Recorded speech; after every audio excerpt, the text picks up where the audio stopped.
બધા ભેગા થયા છે શાના માટે? આન્સર આપશો?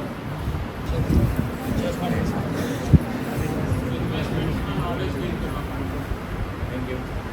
Okay, first of all thanks to AB management team and Kirtan sir કે ઓર્ગેનાઇઝ કર્યું આટલું સારું ફંક્શન એન્ડ ઓર્ગેનાઇઝ કરીને દેવાશીષને ચાન્સ મળ્યો તે માટે. સેકન્ડ, આપણે ચર્ચા કરીએ તો ઇન્વેસ્ટમેન્ટને લગતી જ આપણે બધી ચર્ચા કરવા માટે અહીંયા ભેગા થયા છે. પરંતુ એક ફાઇનાન્શિયલ કેરિયર તમારું કઈ રીતનું એસ્ટાબ્લિશ તમે કરી શકો, રાઈટ. સેકન્ડ પોઈન્ટ એ કે તમે પોતે પણ નાની ઉંમરથી કેટલું ઇન્વેસ્ટમેન્ટ કરી શકો અને 60 યર્સના થશો ત્યારે પણ કેટલું રૂપિયા તમારા જનરેટ થઈને કેટલું બેનિફિટ મળશે એના માટે પણ આપણે ડિટેલ્સમાં જે ચર્ચા કરશું થોડી. સેકન્ડ પોઈન્ટ, મારું પ્રોફાઇલ તો મેડમે આપી જ ચૂક્યા છે કે ભાઈ ધવલ દેસાઈ હું પૂછું. દેવાશીષ સિક્યુરિટીઝમાં મારી બ્રાન્ચ છે અહીંયા નવસારી, સુરત બ્રાન્ચ છે, બિહારા બ્રાન્ચ છે. અમે 3000 પ્લસ ક્લાયન્ટ અહીંયા મેનેજ કરીએ છીએ. પ્લસ અમારે અહીંયા એક પોતાનું સર્વર ડેવલપ છે. તમારું અમારી સાથે કનેક્ટ થાય તેના માટે direct online PM mobile application પણ છે, જેનાથી તમે ડાયરેક્ટ કનેક્ટ થઈને ઇન્વેસ્ટમેન્ટ પણ ઓનલાઈન કરી શકો છો. સેકન્ડ ચર્ચા કરીએ આપણે તો એક બધાનો ફાઇનાન્શિયલ ગોલ હોય છે કે ભાઈ કોઈકનો ગોલ કઈ રીતનો હોય છે, કોઈકનો ગોલ કઈ રીતનો હોય છે, રાઈટ. તો આપણે ચર્ચા ડાયરેક્ટલી જ કરીએ. આપણે ચર્ચા કરીએ તો પહેલાં સબ્જેક્ટ વિચાર કરીએ કે કોણે બિઝનેસમેન બનવું છે અને કોણે જોબ કરવી છે. આંગળી ઊંચી કરો, રેઝ ઓફ હેન્ડ. કોણે બિઝનેસ કરવો છે?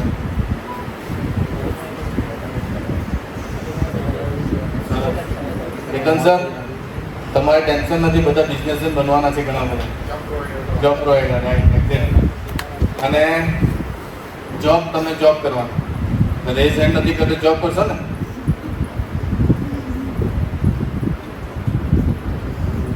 તો આપણે છે ને એક જોબ રિલેટેડ અને મ્યુચ્યુઅલ ફંડ લર્નિંગ કઈ રીતે કરવાનું તે રિલેટેડ એક થોડું વિડીયો પણ સ્લાઇડ આપણે જોઈશું. પગાર મને મળ્યા છો કોઈ? મને આવે તો આપું જો કરો. એવું કોઈ વ્યક્તિને મળ્યો છે પગાર વર્ષે 1 કરોડ રૂપિયા હતો. 74 સાથે આટલી ઊંચી કરી. પૃથ્વી પર એવા લોકો છે જેનો વાર્ષિક પગાર 5 કરોડ રૂપિયા છે, 10 કરોડ રૂપિયા છે, 25 કરોડ રૂપિયા છે, 50 કરોડ રૂપિયા છે, 100 કરોડ રૂપિયા છે, 200 કરોડ રૂપિયા છે, 400 કરોડ રૂપિયા છે. એવા પણ લોકો ખરી તો પછી આગળ કરું બીજી સિંગ થઈ મગજમાં હું કયા આંકડા બોલું છું? જાગૃત અવસ્થામાં બોલું છું. કેટલા કરોડમાં કેટલા મિનિટ આવે? ઓરેકલ કંપનીના સીઈઓ છે જ્હોન એરિક્સન. એનું હોમ પેજ તમે ખોલજો. હમણાં જ આપણી સભા પૂરી થાય એટલે ગૂગલ ઉપર જજો. એમનો પગાર, વાર્ષિક પગાર એના આંકડાઓ લખેલા છે. છેલ્લા 4 વર્ષના તમને મળશે. એમનો વાર્ષિક પગાર $250 મિલિયન છે. $1 મિલિયન એટલે 7 કરોડ રૂપિયા થાય.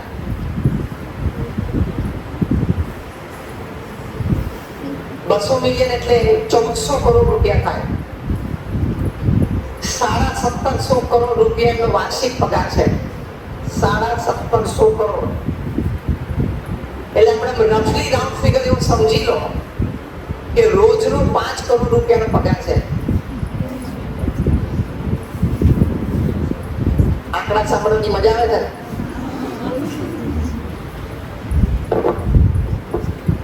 ભલે લખવાનું પછી જો આપણે શું કેટલા મીઠા પાછળ પણ સાંભળીએ તો ખરા.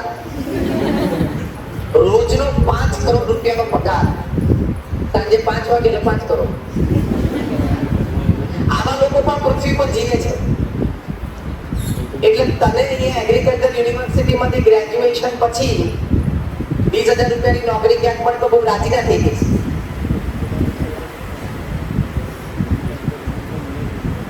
શરૂઆત એવી રીતે થશે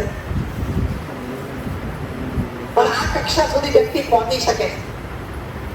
જ્હોન એરિક્સન નાના હતા ત્યારે પ્રાઇમરી એજ્યુકેશન એમને ગવર્મેન્ટ સ્કૂલમાં કરેલું. 7મા ધોરણમાં એ પાસ ઉત્તીર્ણ થયા ત્યારે એમને રાજી થઈને એમના માતા પિતાએ ચંપલની એક જોડ લાવી આપી. એમને ત્યાં સુધી ચંપલ પહેરેલા જ નહીં. બહુ જ ગરીબ પરિસ્થિતિમાં હતા. એના કરતા તો આપણે અહીંયા બેઠા ઘણી સારી પરિસ્થિતિમાં છે. તો પુરુષાર્થ કરવો દ્રઢ મનોબળ સાથે એ સફળતાનું બહુ જ મોટું રહસ્ય છે. બીજી વાત આ છે કે કોઈ દિવસ પુરુષાર્થથી પાછા ના પડવું, ખચકાટ ન થવું જોઈએ, શરમ ના આપવી જોઈએ અને આળસ તો ક્યારેય ના આપવી જોઈએ. કમ વોટ મે સવારે ઉઠીએ એટલે આપણી પાસે 8-10 કલાકના પુરુષાર્થની તૈયારી રાખવાની છે. The heights attained and kept by great personalities were not achieved by sudden flights, but they, while their companions slept, were toiling upwards at night. કે મહાપુરુષોએ જીવનમાં મોટી સફળતાઓ મેળવી છે ને, એ રાતોરાત એમને એક કક્ષાએ ત્યાં કોઈ ઉડાન મળી ગયું, ફ્લાઇટ પડી ગઈ, ત્યાં પહોંચી ગયું નથી. પણ જ્યારે એમના બધા સાથી મિત્રો ચેનની નિદ્રામાં રાત્રે સૂતા હતા ને, ત્યારે રાત્રે ઉઠીને અને મોડી રાત સુધી ઘણી વખત સવારો એમણે પુરુષાર્થ કર્યો છે અને ત્યારે આ કક્ષાએ પહોંચ્યા. પ્રચંડ પુરુષાર્થ એ મનુષ્યનું ગૌરવ છે. આપણા માનનીય પ્રધાનમંત્રી શ્રી હતા ઇન્દિરા ગાંધીજી, એ ઘણી વખત કહેતા કે પ્રચંડ પુરુષાર્થનો કોઈ વિકલ્પ નથી. there is no alternative to hard work. જો દિવસમાં 8 કલાક આપણે કામ ના કરીએ ને, તો આપણને સુવાનો અને ખાવાનો અધિકાર જ નથી. તમે વિદ્યાર્થીઓ તરીકે વેકેશનમાં હો, પરીક્ષા પૂરી કરી તમે રાજી થાવ, હા સર 2 મહિને નિરાશ, એ એટીટ્યુડ તમારો ખોટો છે. બીજે દિવસે સવારે પણ વહેલા 5 વાગે ઉઠીને જે કંઈ તમારું વ્યાયામ હોય કે વાંચન હોય કરવું જ જોઈએ. જો પ્રમુખ સ્વામી મહારાજ એમના જીવનમાં કેટલો પ્રચંડ પુરુષાર્થ કર્યો, તમે રતન ટાટા કે મુકેશ અંબાણીનું જીવન જેવો કેટલો પ્રચંડ પુરુષાર્થ છે. તમે વિરાટ કોહલી કે રોહિત શર્માની વાત સાંભળો, કેટલો પ્રચંડ પુરુષાર્થ છે. તમે અમિતાભ બચ્ચન કે શાહરુખ ખાનની વાત કરો, કેટલો પ્રચંડ પુરુષાર્થ છે. આ કક્ષાએ એમને રહેવાતું જ નથી. આપણને ભૂલથી પણ કોઈ કક્ષાએ આવી કક્ષાએ રાજી થઈને મૂકી દે ને, તો આ 12 થી 16 કલાકના પુરુષાર્થ વગર તમે ખુરશી પર બેસી પણ ના શકો. આ કક્ષાની ખુરશી છે ને 15 કલાકનો પુરુષાર્થ માંગે. બધા વડીલો આગળ બેઠાની વાત સાચી કે ખોટી? યસ ઓર નો? આવો તો આગળ ઊંચી કરો, વડીલો એટલે ખબર પડે. તો શું પાછળ બધા વિદ્યાર્થીઓને પ્રેરણા મળે ને? આ કક્ષાએ પ્રચંડ પુરુષાર્થ માંગી લે. 70 વર્ષની ઉંમરે 18 કલાક કામ કરવાની તૈયારી હોય ને, ત્યારે ભારત દેશ ચાલે. અને ત્યારે નિર્ણયો આવે જે આજે નિર્ણય થયો. ઓકે, સાંભળ્યું, તેમાં તમને શું લર્નિંગ મળ્યું? સેકન્ડ પોઈન્ટ, સેલરી વાળા તમે વિચાર કરો કે સેલરી ક્યાં સુધી આપણે જોઈ શકીએ. હાર્ડવર્કની સાથે સેલરી બી ઇમ્પોર્ટન્ટ છે, બરાબર ને? ત્રીજું,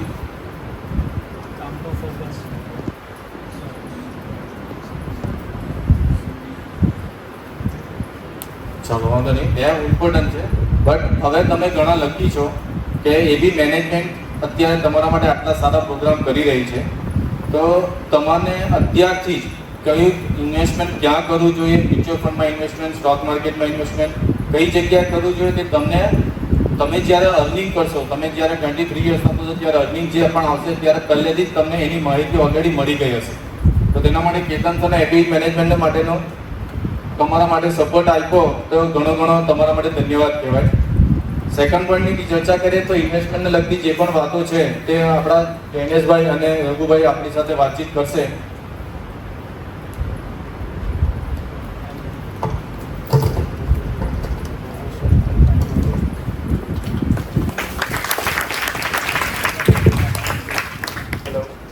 હેલો, એમ ઓડિબલ? બધાને અવાજ આવે છે? સો આજે તમે તમારા સ્કૂલ આવર્સમાં જે એવી વસ્તુ શીખી રહ્યા છો કે જે પરહેપ્સ તમારા મમ્મી પપ્પા કશે શીખવાને ટ્રાય કરતા હશે, કાં તો એમને થતું હશે કે અમારા સ્કૂલ ડેઝમાં અમને આ વસ્તુ શીખવા મળી હોત તો ઘણું સારું પડે. આ વસ્તુ તમને તમારા કરિયરમાં એક હેડ સ્ટાર્ટ આપશે in terms of your own financial planning as well as on financial freedom.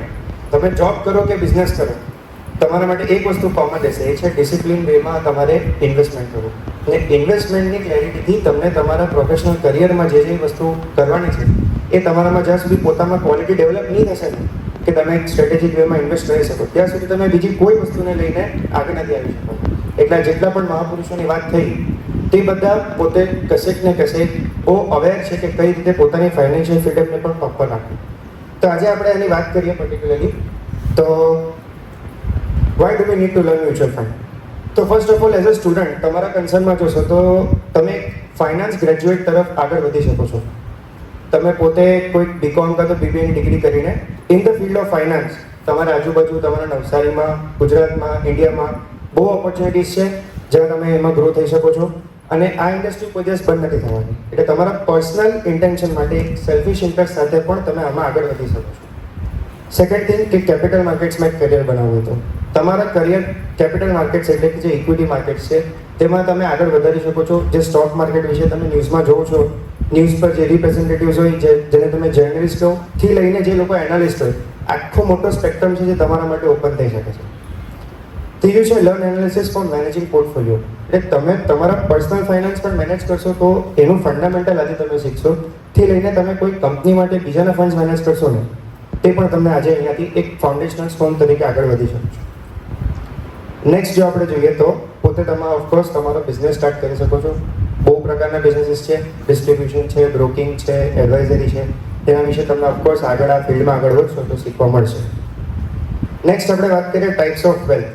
તો ફોટો જોઈને તમને આઈડિયા આવતો હશે કે કઈ ડાયરેક્શનમાં આપણે જઈ રહ્યા છે. First is physical wealth. Physical wealth કેમ ઇમ્પોર્ટન્ટ છે? તમે પોતાના હાથ પગ નહીં ચલાવશો તો 15 કલાકનો પરેશાન તો કરી નથી શકવાના. એટલે તમારી ફિઝિકલ ફિટનેસ સૌથી ઇમ્પોર્ટન્ટ છે. એને તમે સ્કૂલમાં પણ એક્ટિવ હશો, સ્પોર્ટ્સમાં પાર્ટિસિપેટ કરતા હશો તો તમારા માટે સારું જ છે અને એ હેબિટ તમારે આગળ કલ્ટિવેટ રાખવી. નેક્સ્ટ છે આપણું મેન્ટલ વેલ્થ. ઓફકોર્સ આપણે વાત કરીએ મેડિટેશનની કાં તો પીસની. આપણા પોતે પ્રાઇમ મિનિસ્ટર છે નરેન્દ્ર મોદી, એ પણ એક્ટિવલી કેટલું યોગાને કે મેડિટેશનને પ્રમોટ કરે છે. એનાથી તમને આઈડિયા આવવો જોઈએ કે મેન્ટલ વેલ્થ કેટલું ઇમ્પોર્ટન્ટ છે. ને આજના જમાનામાં 21st સેન્ચુરીમાં it is the most relevant thing. તમારા કામમાં તમારે એફિશિયન્ટલી પરફોર્મ કરવું હોય તો મેન્ટલ વેલ્થ સારી નહીં હોય તેના વગર તમે નહીં કરી શકો. એટલે તમારે એક્ઝામમાં પરફોર્મ કરવું છે કે લાઈફમાં પરફોર્મ કરવું છે, mental wealth is more important. એના પછી આવે સોશિયલ વેલ્થ. આજે તમે એઝ અ સ્ટુડન્ટ્સ સોશિયલ વેલ્થના ફાઉન્ડેશન પર બેઠા છો. તમે તમારા જે ફ્રેન્ડ્સ બનાવો છો સ્કૂલમાં તે કદાચ લાઈફ લોંગ તમારા ફ્રેન્ડ્સ રહેશે. અમુક સ્ટુડન્ટ્સ હોય કે જે લોકોના સ્કૂલમાં ફ્રેન્ડ્સ બનેલા હોય તે till the age of retirement એ લોકોની જોડે રહી છે. તો they are actually wealthy because એ લોકોનું સોશિયલ સર્કલ, સોશિયલ નેટવર્ક બહુ સ્ટ્રોંગ રહેશે. તમે જે લોકોની સાથે રહેશો તે જ તમારામાં વેલ્યુ એડ કરશે. એટલે સોશિયલ વેલ્થ એક એવો કોન્સેપ્ટ છે કે જેને તમે આ એજથી વેલ્યુ કરશો to be a good person and to stay around good people. એ તમને બહુ હેલ્પ કરશે આગળ જતાં. ને ફાઇનલી જે આપણો મુદ્દાનો ટોપિક છે આજે તે છે ફાઇનાન્શિયલ વેલ્થ. ફાઇનાન્શિયલ વેલ્થ એક બહુ બ્રોડ ડોમેન છે. એની અંદર તમારા પર્સનલ ફાઇનાન્સીસથી લઈને તમે તમારો બિઝનેસ કરશો કાં તો તમે કશે જોબ કરશો. તો જોબ કરશો તો પણ તમારે કોઈ અકાઉન્ટન્સીમાં જશે કે કંઈ કરશે તો બુક્સને મેનેજ કરવું, વેલ્થને મેનેજ કરવું, કોઈકને માટે ટ્રેઝરી મેનેજ કરવી, પોતાના બેંક એકાઉન્ટને મેનેજ કરવું. ખાતામાં પૈસા જ નહીં રહેતા હશે તમે સેલેરી એન્ડ કરશો પછીથી ખાલી થઈ જાય તો એ વસ્તુ તમારા માટે પ્રોબ્લેમેટિક થશે ફ્યુચરમાં. એટલે ફાઇનાન્શિયલ વેલ્થ તરફ આપણે આટલી ડિસ્કશન કરશું. તો કેટલા ટાઈપના ઇન્વેસ્ટમેન્ટ રેવન્યુઝ હોય છે? તો આમાં તમે ફર્સ્ટ જોઈ શકો છો પીપીએફ. પીપીએફ વિશે ઓફકોર્સ સરને કે આપણા જે તમારા ટીચર્સ હશે કે તમારા પેરેન્ટ્સને ખબર હશે. એક ગવર્મેન્ટની સ્કીમ હોય જેને પ્રોવિડન્ટ ફંડ કહેવાય. સેલેરીડ હોય કે પોતે બેવ રીતે તમે એમાં પાર્ટિસિપેટ કરી શકો છો. તમારા બેફ પર ગવર્મેન્ટના ફંડમાં ઇન્વેસ્ટ થતા રહે ને એના બેઝ પર તમે થોડાક વર્ષ પછી ટિલ ધ એજ રિટાયર તમને એની પર લમસમ રિટર્ન સાથે ઇન્વેસ્ટમેન્ટ મળે, અમાઉન્ટ મળે કે જે તમે તમારા રિટાયરમેન્ટ એજમાં યુઝ કરી શકો. It is the most basic form of investment PPF. તેનાથી તમે તમારી જર્ની શરૂ કરવી હોય તો કરી શકો છો. પછી પોસ્ટ સેવિંગ સ્કીમ્સ આપણે ઘણીવાર સાંભળ્યું હશે આપણા દાદા દાદીઓને કે મારા પોસ્ટના પૈસા પાક્યા છે એને શું કરીએ. તો એ પોસ્ટ એક બેઝિક વસ્તુ છે કે જે આપણા ગવર્મેન્ટ વર્ષોથી ઓફર કરે છે. હવે આપણે આવીએ ફિક્સ ડિપોઝિટ, એફડી. બધા સાંભળ્યું છે એફડી વિશે? કોઈ એવું છે જેને એફડી વિશે નથી સાંભળ્યું? એક સૌથી કોઈ પણ ઘરમાં ચર્ચા થવાવાળી સૌથી કોમન વસ્તુ હશે એફડી. કે ભાઈ આપણે એફડીમાં રિટર્ન એટલે વેલ્થ ક્રિએશન એટલે પહેલી વસ્તુ એફડી જ મગજમાં આવશે કે કઈ બેંકમાં મને કેટલું વ્યાજ મળે છે. સિમ્પલ લોજિક છે, જ્યાં મને વધારે વ્યાજ મળતું હોય ત્યાં મારી એફડી કરાવું તો મારી વેલ્થ વધારે ક્રિએટ થાય. આની બહારનું કોઈ એમાં મગજ ચલાવવાનું આવતું નથી. આના પછીના જે ઇન્વેસ્ટમેન્ટ રેવન્યુઝ છે એ થોડા કોમ્પ્લેક્સ થતા રહે છે. પ્રોપર્ટીની વાત કરીએ. આજે પ્રોપર્ટી તમે જુઓ તો લેન્ડ છે. આ સ્કૂલ જે લેન્ડ પર બની છે કે તમારી અરાઉન્ડિંગમાં જેટલી પણ લેન્ડ્સ છે તે લિમિટેડ સોર્સ છે, સપ્લાય લિમિટેડ છે. પણ આપણી પોપ્યુલેશન તમે જોશો વધતી જશે. 7 બિલિયન, 8 બિલિયન, 9 બિલિયન. અહીંયાથી એવું પ્રોજેક્શન છે કે 10 to 12 બિલિયન સુધી આપણી વર્લ્ડની પોપ્યુલેશન પીક કરશે. તો ત્યારે પણ લેન્ડ તો આટલી જ રહેવાની. એટલે આજે પણ તમે પ્રોપર્ટીમાં ઇન્વેસ્ટ કરશો તેની વેલ્યુ ઓફકોર્સ વધવાની છે. પછી એમાં કોમ્પ્લેક્સિટીઝ વધતી જાય કે તમે કઈ જગ્યાએ લો છો, શું લો છો, એ મેટર કરે, એ અલગ વિષય છે. હવે આપણે આજના ટોપિક પર આવીએ જે છે ઇક્વિટી શેર્સ. હવે ઇક્વિટી શેર્સ એક બહુ બ્રોડ ટોપિક છે. એની અંદર equity share is a very general term. તમે તમારી સરાઉન્ડિંગ જે બી કંપની લેશો, જે તમે ગાડી ડ્રાઈવ કરીને આવ્યા છો કે ટાટાની હોઈ શકે છે, મહિન્દ્રાની હોઈ શકે છે, જેથી તમે તમારું ટૂથપેસ્ટ યુઝ કરો છો, કોલગેટ, એ બધી વસ્તુના પોતાના સ્ટોક્સ છે ને એ એક માર્કેટમાં લિસ્ટેડ હોય છે, જેને આપણે આપણું NSE કાં તો BSE કે નેશનલ સ્ટોક એક્સચેન્જ કાં તો બોમ્બે સ્ટોક એક્સચેન્જ પર લિસ્ટેડ કંપનીઝ હોય છે. એ ઓવરઓલ આખું જે માર્કેટ બને એને આપણે ઇક્વિટી માર્કેટ કહીએ છીએ. એમાં ઇન્વેસ્ટ કરવાવાળો બીજો એક પ્રોડક્ટ છે આપણો મ્યુચ્યુઅલ ફંડ. જે મ્યુચ્યુઅલ ફંડ તમને બધે સાંભળતો હશે, મ્યુચ્યુઅલ ફંડ સહી હે કેમ્પેન તમને ન્યૂઝમાં, યુટ્યુબમાં બધે જોવા મળતો જ હશે. યુટ્યુબ વિડીયો ફ્લેશ કરો તો દર બીજો ત્રીજી એડ તો મ્યુચ્યુઅલ ફંડની આવી જ જાય છે. તો એ મ્યુચ્યુઅલ ફંડ શું છે? તો એ પણ ઇન્વેસ્ટમેન્ટ ઇક્વિટી શેર્સમાં જ કરે છે, but through the help of a professional who is known as fund manager. Fund manager એક એવી ટર્મ છે જેનાથી તમે પોતે ઇન્વેસ્ટમેન્ટ કરશો તો આગળ જતાં ફેમિલિયર થતા જશો. એક એવો એક્સપર્ટ કે જે આ ડોમેનમાં બીજાના પૈસા મેનેજ કરવા માટે જ આવ્યો છે. એનું આખું કરિયર પૈસા મેનેજ કરવામાં જ જાય. કયા સ્ટોક ક્યારે એન્ટ્રી લેવા, ક્યારે એક્ઝિટ કરવા, અલ્ટિમેટલી તમારો રિટર્ન બનાવીને આપો. અને મ્યુચ્યુઅલ ફંડમાં અલગ અલગ મોડ્સ ઓફ ઇન્વેસ્ટમેન્ટ હોય છે, જેમ કે લમસમ અને SIP. તો SIP મોડ ઓફ ઇન્વેસ્ટમેન્ટ વિશે પણ આપણે ડિટેલમાં આગળ ચર્ચા કરશું. પછી જે આપણો ટોપિક છે તે સેવિંગ્સ બેંક એકાઉન્ટ છે. સેવિંગ્સ બેંક એકાઉન્ટ ઓફકોર્સ તમારામાંથી કોઈનો છે સેવિંગ્સ બેંક એકાઉન્ટ? તમારો છે? તો બાકી બધાનો શું લાગે છે, કેમ નથી? Is right. આ એજ પર તમે પોતાનો પણ અકાઉન્ટ ખોલાવી જ શકો છો. એને માઇનર અકાઉન્ટ કહેવાય. તો ઇફ તમારો અકાઉન્ટ નથી તો તમે તમારા પેરેન્ટ્સને જરા ઘરે જઈને ઇન્સિસ્ટ કરી શકો છો કે મને પણ મારો સેવિંગ્સ એકાઉન્ટ ખોલાવી આપો, મને મારું પોતાનું સેવિંગ્સ કરવું છે, મારું ઇન્વેસ્ટમેન્ટ કરવું છે. તમારા બિહાફ પર તમારા પેરેન્ટ્સ પણ ઇન્વેસ્ટ કરી જ શકે છે. એટલે if it is not there then please go and insist your parents કે મને મારું સેવિંગ્સ એકાઉન્ટ છે ને મને આજથી આ જર્ની સ્ટાર્ટ કરવી છે. Savings account is the first step towards your financial freedom. એટલે એ તમે આ એજે ખોલાવો that puts you ahead of the other people. એટલે એક તમારી પાસે એજ રહેશે, કોઈ સાથે ડિસ્કસ કરશો તમારા ફ્રેન્ડ્સ વિશે તો બી તમે એ લોકોને બી નવાઈ લાગશે કે આનો બિફોર 18 પણ અકાઉન્ટ છે. એક નાના બાળકનું પણ અકાઉન્ટ ખુલી શકે છે. એટલે તમારું તો ડેફિનેટલી ખુલી શકે. પછી આપણે જોઈએ ગોલ્ડ. ગોલ્ડ વિશે બધાને ખબર છે. બધાને પોતાના ઘરમાં મમ્મી પપ્પા લોકરમાં ગોલ્ડ રાખતા હશે. ઘરે રાખવું છે, બેંકના અકાઉન્ટમાં, બેંકના લોકરમાં રાખવું છે. એક સેફટીનો પણ મુદ્દો હોય છે કે મારું ઘરે ગોલ્ડ સેફ રહેશે કે બેંકમાં બી સેફ રહેશે. તો એ સેફટીને બી કઈ રીતે તમે ગોલ્ડને સેફલી ઇન્વેસ્ટ કરી શકો ગોલ્ડમાં, તો એના વિશે પણ આપણે એક ટોપિક વિશે ડિસ્કસ કર્યું, જેને કહેવાય ગોલ્ડ ETF. ને અધર્સની અંદર બહુ બધા એવેન્યુઝ હોય છે જે તમે આગળ જઈને જોઈ શકો છો. PMS, AIF, ઓલ્ટરનેટિવ ઇન્વેસ્ટમેન્ટના બહુ બધા હોય કે જે આપણા ડિસ્કશનની બહારના ટોપિક્સ છે. ઓકે, આ એક તમે ઇમેજ જો 2 મિનિટ એને એબ્ઝોર્બ કરો. શું બતાવે છે એમાં કે એટ ધ એજ ઓફ 65 તમારા ઘરમાં તમે કોઈને ઓળખતા હશો કે જે 65 વર્ષની ઉંમરને ક્રોસ કર્યું છે. તમારા દાદી દાદા કાં તો કોઈ અંકલ હશે દૂરના. એમાં તમને આ નંબર્સ દેખાશે. આ સ્ટેટિસ્ટિક્સ હિસાબે 65 યર્સની એજ પર ખાલી 1% પીપલ છે કે જે ટ્રુલી વેલ્ધી હતા. 4% એવા લોકો છે 65ની એજ પર કે જે લોકો પોતાની પ્રીવિયસ લાઈફસ્ટાઈલને મેન્ટેન કરી શકે છે. ધારો કે મેં 65 યર્સ સુધી એક લેવિશ લાઈફસ્ટાઈલને લિવ કર્યું છે, તો મારે એને રિટાયરમેન્ટ પછી બી એન્જોય કરવું હોય તેવા ખાલી 4% લોકો છે કે જે એકચ્યુઅલી કરી શકે છે. 23% એવા લોકો છે કે 65 યર્સની એજ પર, જે એજ એટલી પેઇનફુલ હોય તમારા માટે હેલ્થ વાઇઝ પણ ને મેન્ટલી સ્ટ્રેસ્ડ હો તમે, તે એજમાં પણ તમે કામ છોડવાનું અફોર્ડ નહીં કરી શકો. So you cannot afford to leave the work because તમારા ઘરમાં પછી પૈસા આવશે કાંથી, તમારી મજબૂરી બની જાય. તો એવો એક બહુ મોટો ચંક છે દેટ ઇઝ 23%. 9% જે ડેટ છે એને આપણે એક્સક્લુડ કરીએ ને સૌથી મેજર જો તો તમે 63% ચંક ઇન ઇન્ડિયા જે 65 યર્સની એજ પર છે પોતાના છોકરાઓ પર કાં તો સોશિયલ વેલફેર પર ડિપેન્ડન્ટ છે. તમારા ઘરમાં ઓફકોર્સ જોતા હશો કેટલાના દાદા દાદી પોતાના પપ્પાની ઇન્કમ પર ડિપેન્ડન્ટ છે કે નહીં.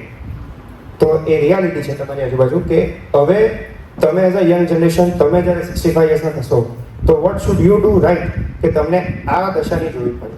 ચાલો કે તમે તમારા છોકરાને આપવું જોઈએ, નહીં કે તમારા છોકરાના પૈસા તમારે જોવું જોઈએ. એ તમારી ડ્યુટી કેમ બને અને એના માટે આપણે આગળ જોઈશું કે કઈ રીતે તમે ઇન્વેસ્ટ કરી શકો છો. હું તમને 2 ઇમેજીસ બતાવું છું.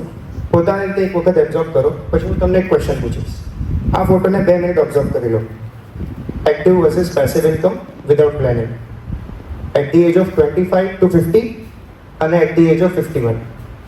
જેમ યર્સ પાસ થતા જાય છે તમારા, તો શેર ઓફ એક્ટિવ ઇન્કમ અને પેસિવ ઇન્કમ. એક્ટિવ ઇન્કમ શું હોય? જે તમે સેલેરીથી અર્ન કરો કે બિઝનેસમાં કરો. પેસિવ ઇન્કમ શું હોય? કે તમે એને કશે ઇન્વેસ્ટ કરી દીધા ને એમાંથી તમને રિટર્ન મળે છે, કશે પ્રોપર્ટી બાય કરી દીધો એમાંથી રેન્ટ મળે છે. આ બધી પેસિવ ઇન્કમ થઈ, જેના માટે તમારે કામ નથી કરવું પડતું. એક્ટિવ ઇન્કમ માટે તમારે કામ કરવું પડે. તો આ તમે એક વખત ફોટો જોઈ લીધો ને આ એના પછીનો ફોટો છે, એક્ટિવ વર્સિસ પેસિવ ઇન્કમ. હવે આપણે આવીએ ફર્સ્ટ પાછા પર, active versus passive income without planning. Without પ્લાનિંગનો કોઈને ડિફરન્સ ખબર પડે એ વચ્ચે? કોઈ હેન્ડ રેઝ કરવું છે, કંઈક કેવું છે? Anyone from this side?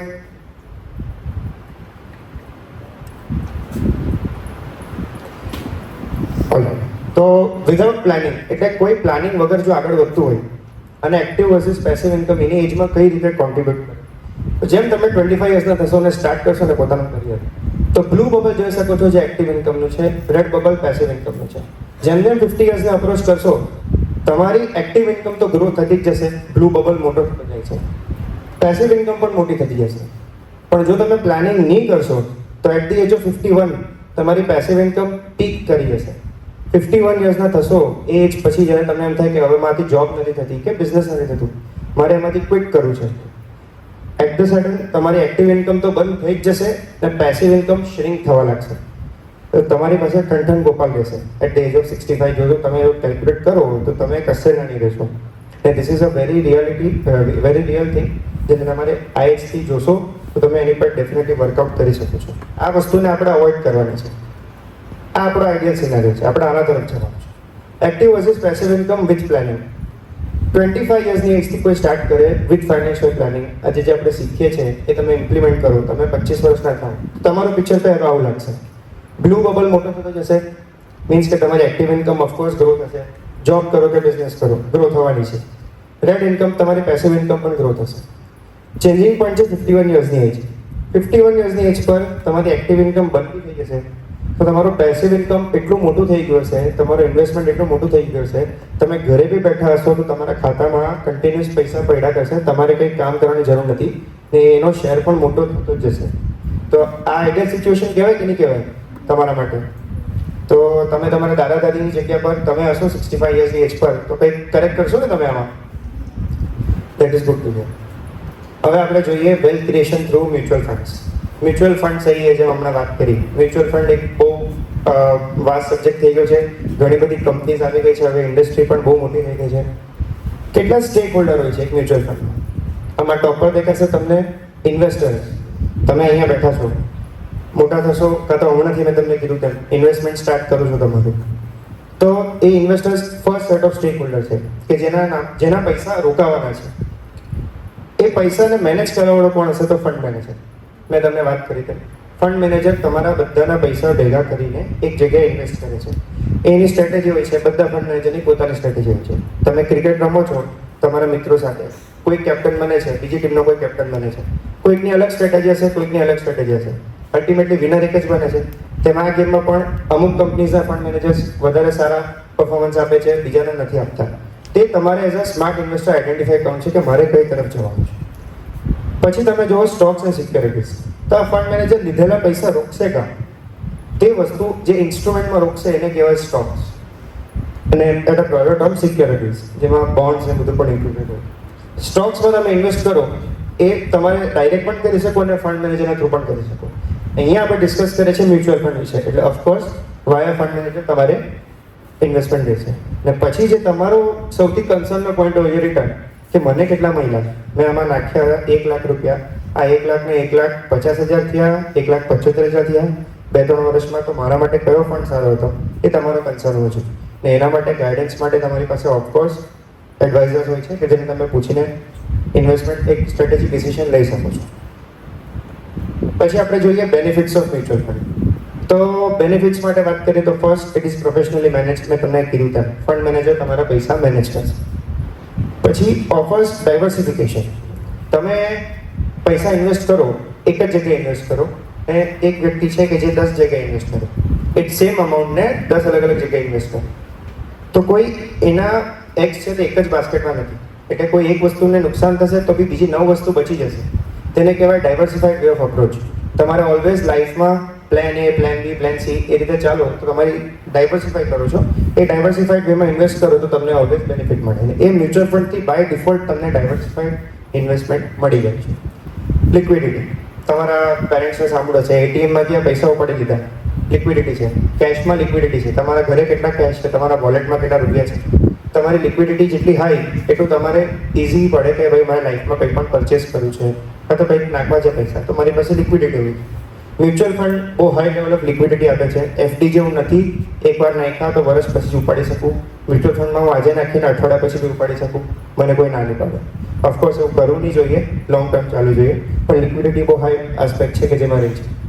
કન્વિનિયન્ટલી એડમિનિસ્ટર્ડ, તમે એક વખત ઇન્વેસ્ટ કરીને તમે પોતે એને મોનિટર પણ કરી શકો છો. અને આપણું ઘણી રેગ્યુલેશન ડ્રિવન ઇન્ડસ્ટ્રી છે, એટલે કે જેમ તમારા માટે પ્રિન્સિપલ સર છે કે તમારા ટીચર્સ છે કે જે તમને રેગ્યુલેટ કરે, તો તમે તોફાની થઈ જાઓ.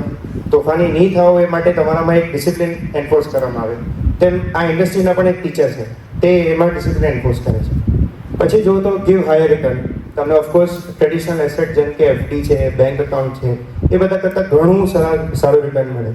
તો તમારે પેલા બ્લુ બબલ ને રેડ બબલ બેઉને વધારવા હોય તો તમારે આ વસ્તુ જરૂરી છે મ્યુચ્યુઅલ ફંડમાં. લો કોસ્ટ મેનેજમેન્ટ, તમારો કોસ્ટ બોલો હોય. ટ્રાન્સપરન્સી બહુ છે, પ્રોવાઇડ ટ્રાન્સપરન્સી. તમે એફડીમાં પૈસા નાખ્યા, તમને ખબર પડી કે ભાઈ મારા પૈસા એફડીમાં જતા રહ્યા, તમારા મમ્મી પપ્પાને ઓફકોર્સ ખબર હશે.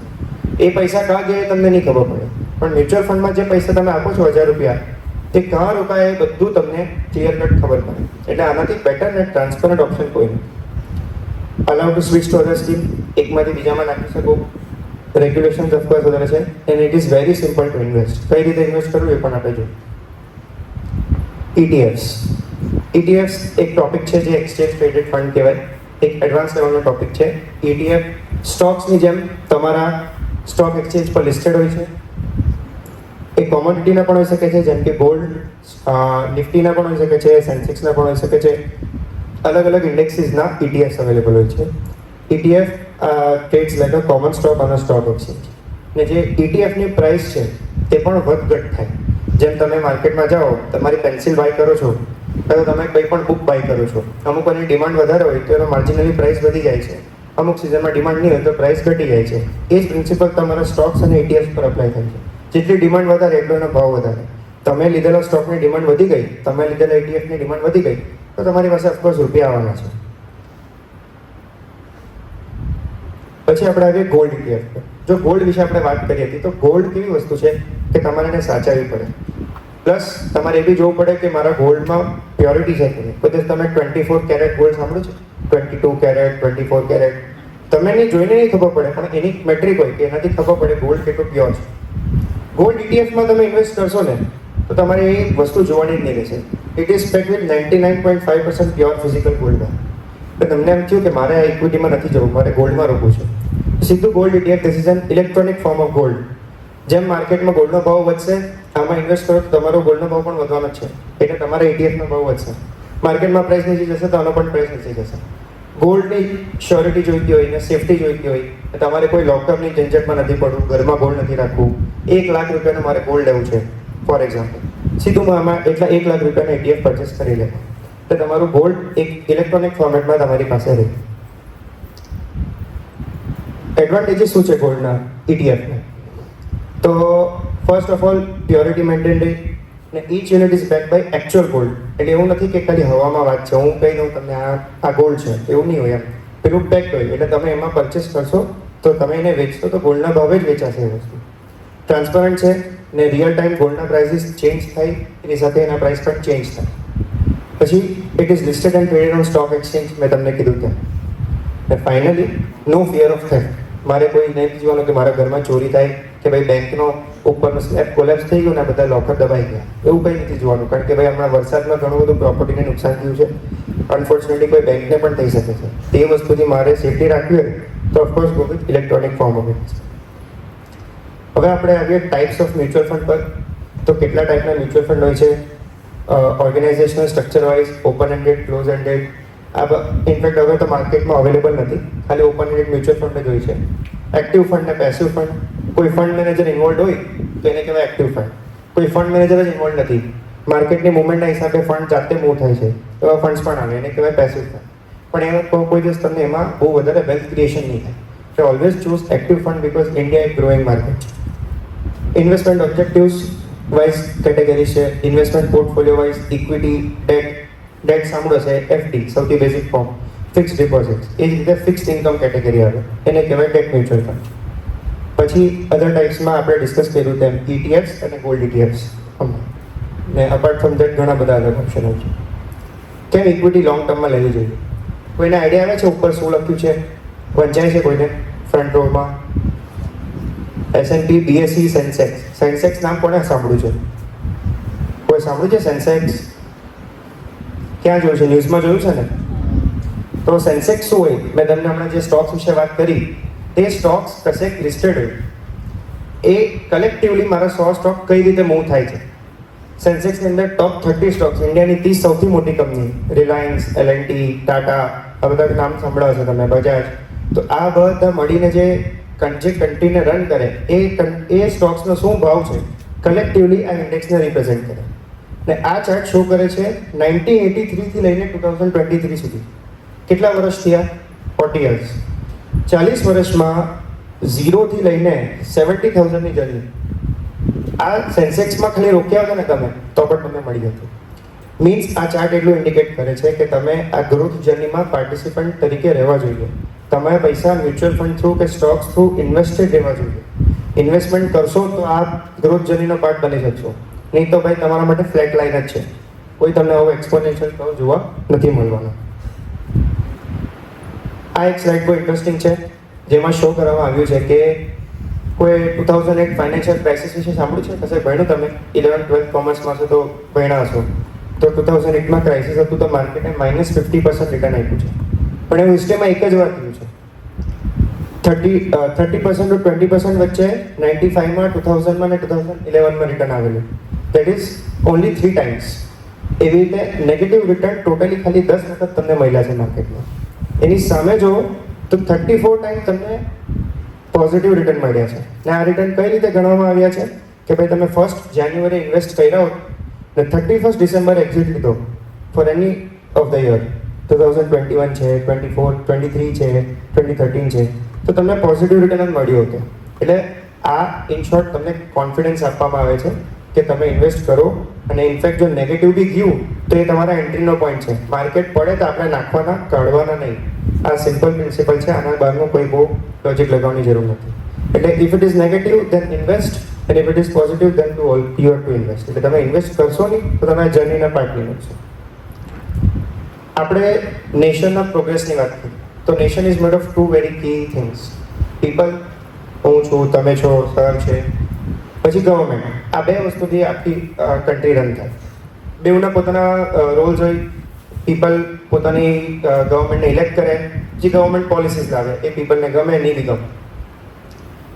આમાં અલગ અલગ ન્યૂઝ આર્ટિકલ્સ છે કે જે શો કરે છે કે આપણી over half of India's population is still under the age of 30. Means કે ઇન્ડિયા પાસે એક હ્યુજ વર્કિંગ એજ પોપ્યુલેશન છે. તમે લોકો 12th ક્રોસ કરીને પછી એમાં કોન્ટ્રીબ્યુટ કરશો ઇવેન્ચ્યુઅલી. એટલે આપણે 2047 સુધી મેજોરિટી યંગ પોપ્યુલેશન લેવાની છે. ને યંગ પોપ્યુલેશન હોય જે કન્ટ્રીમાં, તે કન્ટ્રીમાં ઇક્વિટી માર્કેટ્સ સારા જ ચાલવાના છે. એટલે તમારે ઇન્વેસ્ટમેન્ટમાં પાર્ટિસિપેશન ઓલવેઝ રાખવું, બિકોઝ તમારી આજુબાજુના પીયર્સ પણ એમાં ઇન્વેસ્ટેડ રહેવાના જ છે. આ ઉંમરે ઇન્વેસ્ટ નહીં કરશો તો પછી કોઈ ટાઈમ નથી મળતો. ને આગળ આપણે ઘણી સારી સ્લાઇડ જોઈશું કે it is never too late to invest. જેટલું તમે ડિલે કરશો એનો બહુ મોટો કોસ્ટ, અર્લી સ્ટાર્ટ કરશો તેનો બહુ મોટો બેનિફિટ છે. આ તમે જોશો કે જે મૂવીઝ છે શો કરતા, each movie has crossed at box office 300 crore rupees minimum. 300, 400, Jawan 1000 crore plus છે, એનિમલ 800 કરોડ છે. આ બધા કોના પૈસા છે? આપણા ઇન્ડિયન પોપ્યુલેશનના જ પૈસા છે. કેવી જગ્યાએ ગયા? એન્ટરટેનમેન્ટ ઇન્ડસ્ટ્રી પાછળ ગયા. તમે એટલું જ માની લો કે તમે જેટલા મૂવી ટિકિટ્સના પૈસા છે એના એટલા ઇક્વિવેલન્ટ પૈસા તમે ઇન્વેસ્ટમેન્ટ કરો આપણા માર્કેટમાં, તો આ જે 800 કરોડનો ફિગર છે ને એના કરતાં પણ બહુ ઉપર જઈ શકો છો. બિકોઝ આપણું જે સ્ટોક એક્સચેન્જીસ, જે આપણા સેન્સેક્સનો ગ્રાફ જોયો આપણે, તેનાથી તમને આઈડિયા આવી જશે કે રિટર્ન 0 થી 70,000 જતું રહ્યું છે. તો આપણે પૈસા at the correct place we have to channel our money, not at આ પણ જરૂરી છે પણ પેલું ઇક્વલી જરૂરી છે, ઇફ નોટ મોર. એટલે બેઉ કન્સિડર કરવું આપણે. આ પહેલાંનું રોટી કપડાં મકાન હતું મૂવી આપણા ઓફકોર્સ પેરેન્ટ્સ લોકોને વધારે રિલેટ થશે. આપણને શું થાય આજકાલ રોટી કપડાં મકાન, પિઝા જોઈએ, એક well dress person you have to be, ને એક ઘર હોય તો આવું હોવું જોઈએ કે જેમાં ગાડીનો ગેરાજ હોય ને બધું હોય. આ એક આઈડિયલ ડ્રીમ હોવો જોઈએ ને હોવો જ જોઈએ. You have to be aspirational. આ અચીવ કરવા માટે શું જોઈએ તમને? તો એ રાઘવ સર વિશે તમને રાઘવ સર એના વિશે કહેશે.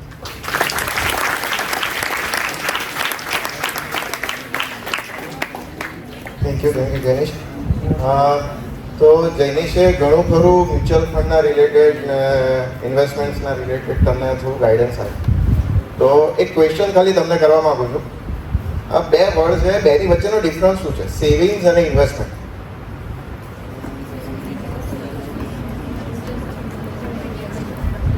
કોઈ પણ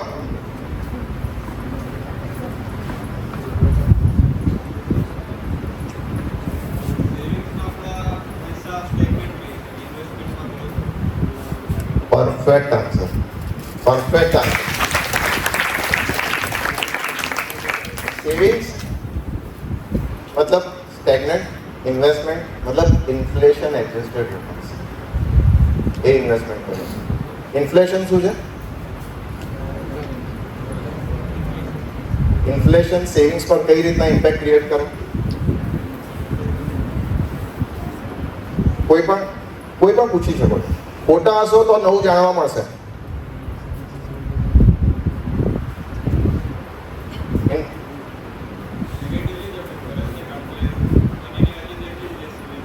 ડિવેલ્યુ થાય એક્ઝેક્ટલી. તો ઇન્વેસ્ટમેન્ટ એ ઇન્ફ્લેશન એડજસ્ટેડ રિટર્ન્સ ડિલિવર્ડ કરે છે, જ્યારે સેવિંગ્સ બેઝિકલી ઇન્ફ્લેશનના જેટલું જ રિટર્ન ડિલિવર્ડ કરે છે. તો અલ્ટિમેટલી મોંઘવારી વધે છે, તેની સાથે તમારા ઇન્વેસ્ટમેન્ટના વેલ્યુ પણ વધવા જોઈએ, એના કરતાં વધારે બેટર ગ્રોથ થવો જોઈએ. તો બેઝિકલી સેવિંગ્સ જે એફડી કરીએ છીએ તે નોર્મલી સેવિંગ્સમાં કન્સિડર થાય છે. પોસ્ટ ઓફિસ છે તે સેવિંગ્સમાં કન્સિડર થાય છે, કારણ કે એનું રેટ ઓફ રિટર્ન ફિક્સ છે. 7%, 8% રફલી રેટ ઓફ રિટર્ન એનું અંદર છે. જ્યારે ઇન્વેસ્ટમેન્ટ એ તમારું બિઝનેસ ઇન્કમ તરીકે તમારું કન્સિડર થાય. ફોર એક્ઝામ્પલ આપણે જે શેર્સ છે, મ્યુચ્યુઅલ ફંડ્સ છે, તો શેર્સ બેઝિકલી શું કરે? શેર્સ મતલબ આપણે ઓનરશિપ લઈએ છીએ, કોઈ કંપનીની અંદર ઓનરશિપ લઈએ છીએ શેર્સમાં. હવે નોર્મલી કોઈ પણ કંપની લોન લેવા જાય બેંક પાસેથી, તો લોન રફલી અને કેટલા રેટ પર અવેલેબલ રહેતી હોય? ફોર એક્ઝામ્પલ બેંકમાં એફડી 6 કે 7% રેટ પર અવેલેબલ હોય, તો લોન લગભગ 9% કે 10% રેટ પર અવેલેબલ હોય. તો 9% 10% રેટ પર જો કોઈ બિઝનેસ પર્સન લોન લે છે, તો ઓબ્વિયસલી એનું જે વિઝન છે એના ઇન્વેસ્ટમેન્ટ ઉપર, એટલે કે ઓલમોસ્ટ અર્નિંગ પ્રોબેબિલિટી જે હોય તો ઓલમોસ્ટ 15, 16 કે 20%ની હોય, તો એ 10% પેબેક કરી છે. તો દેટ ઇઝ ઇન્વેસ્ટમેન્ટ. તો મ્યુચ્યુઅલ ફંડ્સમાં આપણે ઘણા બધા પ્રકાર જોયા. તો એમાં સેવિંગ્સના પ્રકાર પણ છે અને ઇન્વેસ્ટમેન્ટના પ્રકાર પણ છે. સેવિંગ્સના પ્રકારમાં ઇન્કમ ફંડ્સ આવે છે, કે જે રીતના ટ્રેડિશનલ વે ઓફ ઇન્વેસ્ટમેન્ટ આપણે જોઈએ તો સેવિંગ્સમાં આપણે પૈસા મૂકીએ છીએ, જેમાં આપણને કેટલું ઇન્ટરેસ્ટ મળે છે? સેવિંગ્સ બેંક એકાઉન્ટમાં તમારું છે ને એકાઉન્ટ, કેટલું ઇન્ટરેસ્ટ મળે છે સેવિંગ્સ બેંક એકાઉન્ટમાં? સેવિંગ્સ બેંક એકાઉન્ટમાં એવરેજ જે ઇન્ટરેસ્ટ મળે છે તે 2.5 થી 4% આજુબાજુ હોય. કોઈક બેંક 2.5% આપે છે, કોઈક બેંક 4% આપે છે. 2.5% to 4%ની ઇન્ટરેસ્ટ રેટ આવે. સેવિંગ્સની ઉપર આવે છે એફડી. એફડીમાં તમારું જે ઇન્ટરેસ્ટ રેટ હોય તો નોર્મલ 6-7%ની આજુબાજુ હોય છે. તો સેમ કાઇન્ડ ઓફ તમને પ્રોડક્ટ મ્યુચ્યુઅલ ફંડ્સમાં પણ અવેલેબલ છે. મ્યુચ્યુઅલ ફંડ્સમાં લિક્વિડ ફંડ્સ છે કે ઓવરનાઇટ ફંડ્સ છે, કે જેની મેચ્યોરિટી 1 વીકની કે 1 દિવસની હોય. તો તેની અંદર જે અત્યારે ઇન્ટરેસ્ટ રેટ ચાલે છે તો ઓલમોસ્ટ 6.5 થી 7% છે. તો આ એક ડિફરન્સ છે traditional investment versus mutual fund. આમાં પણ તમે ઇમિડિયેટલી પૈસા વિથડ્રો કરી શકો છો, બીજે દિવસે તમારા એકાઉન્ટમાં પૈસા આવી જાય છે. સેમ વે અલગ અલગ પ્રકારના બીજા બધા ઇન્કમ ફંડ્સ હોય છે મ્યુચ્યુઅલ ફંડ્સમાં, કે જે કોર્પોરેટ બોન્ડ્સ છે, ગવર્મેન્ટ સિક્યોરિટીઝ છે, તેની અંદર ઇન્વેસ્ટમેન્ટ કરે છે. એની અંદર કોઈ પણ ઇન્વેસ્ટમેન્ટ તમારું આની અંદર નથી થતું, એટલે શેર્સ કે ઇક્વિટી માર્કેટમાં નથી થતું. બીજા અલગ મ્યુચ્યુઅલ ફંડ્સ જે આવે છે જે હાઇબ્રિડ ફંડ્સ કહેવામાં આવે. હાઇબ્રિડ ફંડ્સમાં બંને ઓપ્શન અવેલેબલ હોય, એટલે ગવર્મેન્ટ સિક્યોરિટીઝ પણ અવેલેબલ હોય, ઇક્વિટી માર્કેટમાં પણ ઇન્વેસ્ટમેન્ટ થતું હોય, શેર્સમાં પણ ઇન્વેસ્ટમેન્ટ થતું હોય. અને ત્રીજા હોય તે ઇક્વિટી ફંડ્સ હોય, જે પૂરેપૂરા ઇક્વિટી માર્કેટમાં જ ઇન્વેસ્ટમેન્ટ કરે છે. હવે આપણે સમજશું સિસ્ટમેટિક ઇન્વેસ્ટમેન્ટ પ્લાન. તો સિસ્ટમેટિક ઇન્વેસ્ટમેન્ટ પ્લાન શું છે? કોઈકને કઈ આઈડિયા કરો સિસ્ટમેટિક ઇન્વેસ્ટમેન્ટ પ્લાનના રિલેટેડ? મ્યુચ્યુઅલ ફંડ સહી એના ઘણા બધા વિડીયોઝ ને કેમ્પેન્સ આપણે જોઈએ છે. તો સિસ્ટમેટિક ઇન્વેસ્ટમેન્ટ પ્લાન શું છે?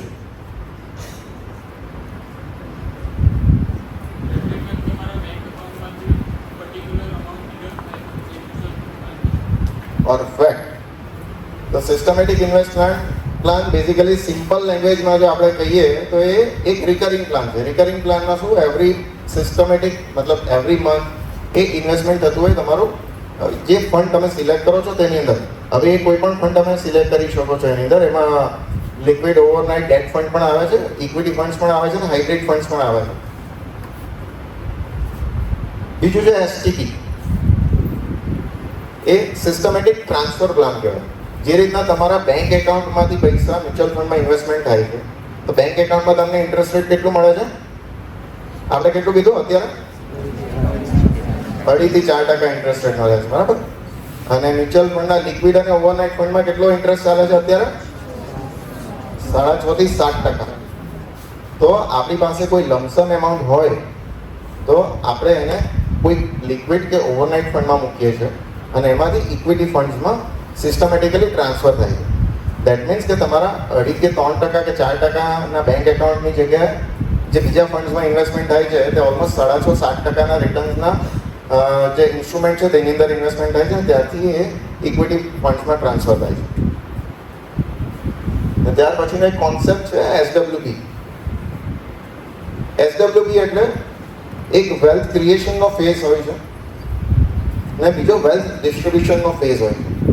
તો આપણે એસઆઈપી અને એસડબ્લ્યુપી થી આપણે વેલ્થ ક્રિએશન કરીએ છીએ અને આફ્ટર સર્ટન એજ જે રીતના રિટાયરમેન્ટમાં આપણે આફ્ટર 60 કે 65 જ્યારે પણ રિટાયર થઈએ છીએ તો એક વેલ્થ ડિસ્ટ્રીબ્યુશનનો ફેઝ સ્ટાર્ટ થાય છે.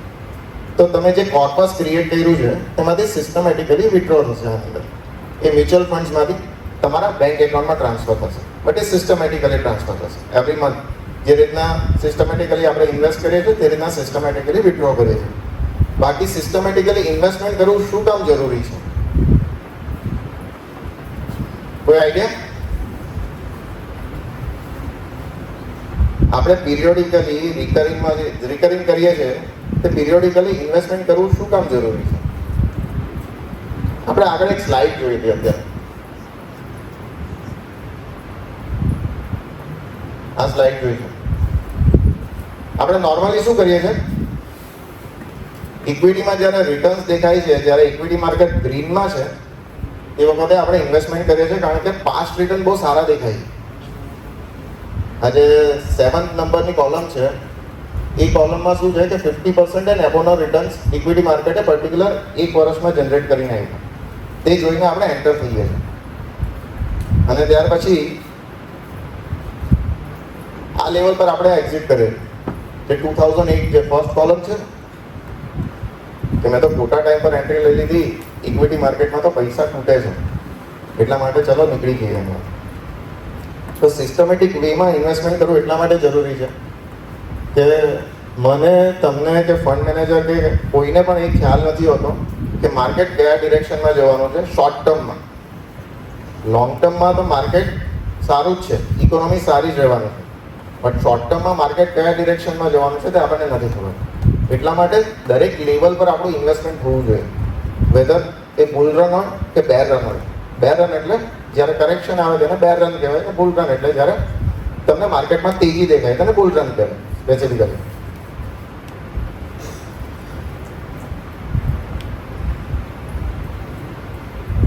આ સેમ વસ્તુ મેં તમને કીધી કે બે પ્રકારના ઇન્વેસ્ટમેન્ટ હોય છે, એક lumpsum as well as SIP. SIP એક one kind of recurring plan છે. હવે તમારી પાસે લમસમ એમાઉન્ટ હોય તો લમસમ એમાઉન્ટ પણ તમે કરી શકો છો, એ સ્ટ્રેટ હવે ઇન્વેસ્ટમેન્ટ કરી શકાય છે.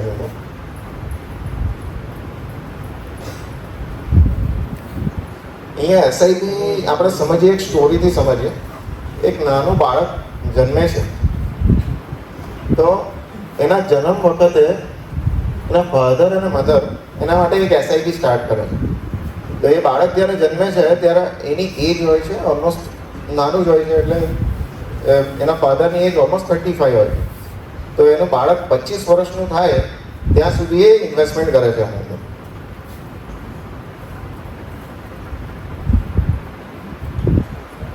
જ્યારે બાળક સૌથી નાનો હોય ત્યારે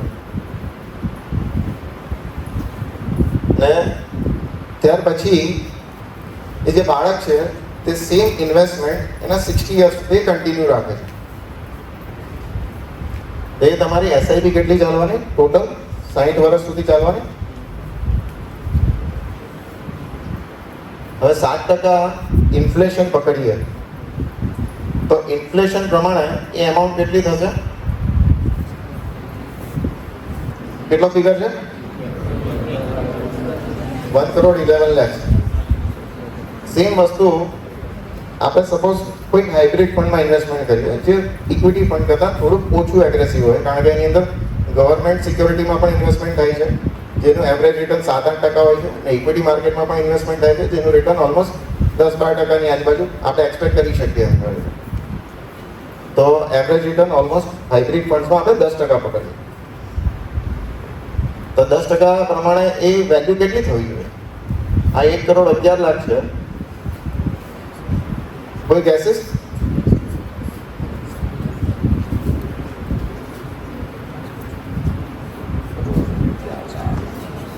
₹4,74,00,000. ડિફરન્સ કેટલો આવ્યો પર્સન્ટેજમાં? 3% નો ડિફરન્સ આવ્યો. આપણે હાઇબ્રિડ ફંડ્સનું જોયું. હવે એ સેમ ઇન્વેસ્ટમેન્ટ સપોઝ કોઈ ઇક્વિટી ફંડમાં કરે છે જે એવરેજ લગભગ 12% રિટર્ન છોડીને આપે. હવે ડિફરન્સ કેટલો આવશે? શું એક્સપેક્ટેશન રાખો છો? આ 3%માં આટલો ડિફરન્સ આવ્યો તો બીજા 2% અંદર એડ થાય તો કેટલો ડિફરન્સ આવશે? 7-8 કરોડ. બધા એગ્રી છો? 7-8 કરોડ, 10 કરોડ. શું વાત છે ખરેખર? 18 crore. This is the power of compounding. Power of compounding is the 8th wonder of the world.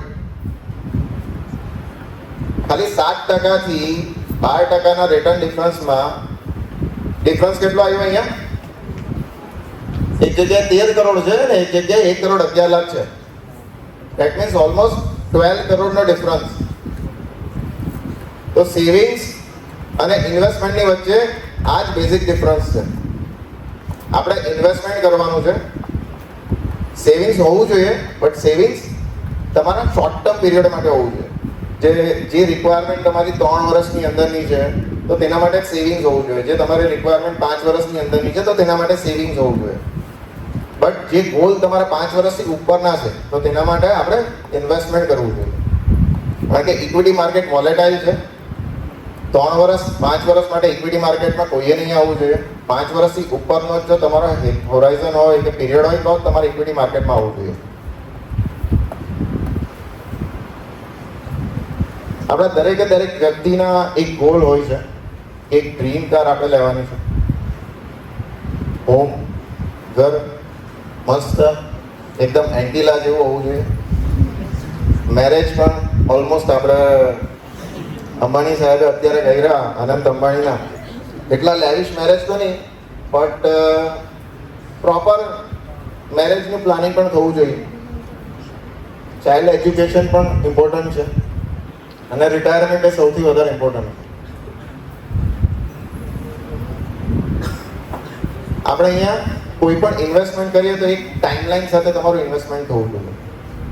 આજે આપણે કોઈ પણ ટ્રેનમાં બેસીએ છીએ તો એક ડેસ્ટિનેશન નક્કી હોય છે કે મારે આ જગ્યાએ ઉતરવાનું છે.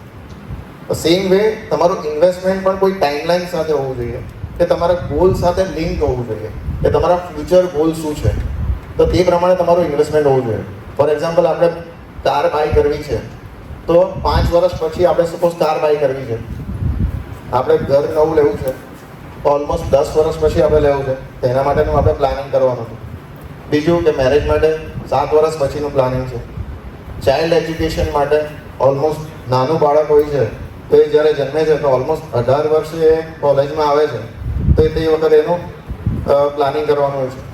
સેમ વે રિટાયરમેન્ટમાં આપણે 30 ચેલેન્જ હોય કે 30 યર્સ આપણા વર્કિંગના હોય ને 30 યર્સ આપણા રિટાયરમેન્ટના હોવા જોઈએ. ને ડે બાય ડે તમે જોવા જાઓ તો રિટાયરમેન્ટની એજ અત્યારે ડીલે થતી જાય છે. મતલબ 60 યર્સે રિટાયર્ડ થવાની જગ્યાએ 65-70 યર્સ સુધી પણ વર્કિંગ કરે છે. કારણ કે જે લોકોએ ઇનફ ફાઇનાન્શિયલ પ્લાનિંગ કર્યું નથી તે 65-70 યર્સ સુધી પણ રિટાયરમેન્ટ લેતા નથી સ્પેસિફિકલી.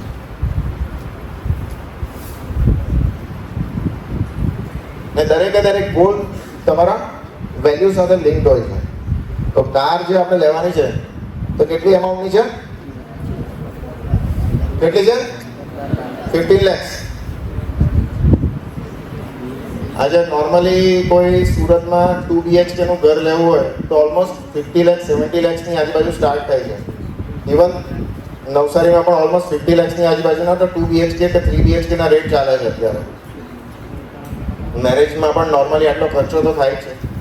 સેમ વે તમારા આજે હાયર એજ્યુકેશન પ્રમાણે પણ તમે જોવા જાઓ કે ફ્યુચરમાં તમે સપોઝ IIMમાં જાઓ છો કે કોઈ બીજા IITમાં જાઓ છો તો તેના ઇન્સ્ટિટ્યુશનના એકોર્ડિંગલી પણ એના કોસ્ટિંગ તમારા રહેવાના.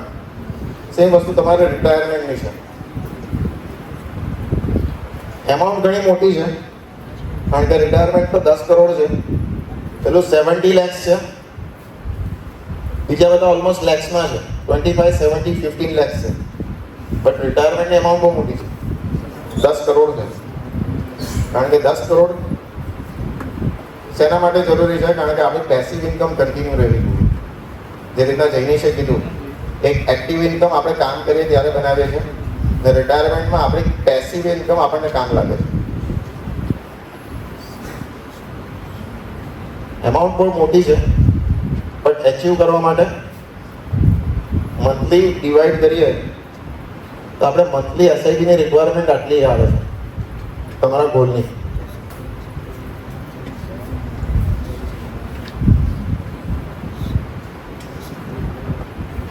આ સેમ વસ્તુ આપણે અહીંયા સપોઝ 10,000ની કોઈ મંથલી એસઆઈપી કરે છે તો એના વેલ્યુએશન્સ કેટલા છે?